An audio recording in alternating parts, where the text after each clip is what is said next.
गुरुवार थिले निखोज रविवार मिलिला मृतदेह। नदी को गाधेबाकू जाई निखोज थिबा जणे युवकंकर मृतदेह उद्धार करा जायछि। गुरुवार संध्यारे नारायणपाटना झंझावती नदी को गाधेबाकू जाई जणे युवक निखोज थिले। रविवार तांको मृतदेह नारायणपाटना पुलिस पक्षरु उद्धार करा जायछि।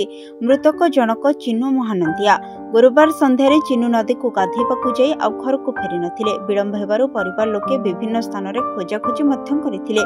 एने परिवार लोके पुलिस को खबर देइथिले। खबर पाई पुलिस कोरापुट एक ओड्राफ टीम को एही खबर देइथिले। ओड्राफ टीम घटनास्थल रे पहुंची खोजाखोजी करिथिले मध्य युवकंकर कोनोसी खोज खबर मिली नथिला। आज झंझावती नदी रे किछि महिला मृतदेह भासुथिबार देखि पुलिस को जणाइथिले। पुलिस और अग्निशम बाहिनी घटनास्थल रे पहुंची मृतदेह को उद्धार करी व्यवच्छेद करथिले। परे परिवार लोकों को हस्तांतर कर जायथिला। मृतदेह उद्धार परे ग्राम समेत परिवार रे शोकर छाया खेली जायछि। कोरापुट प्रमोद जेना रिपोर्ट, सरकार न्यूज।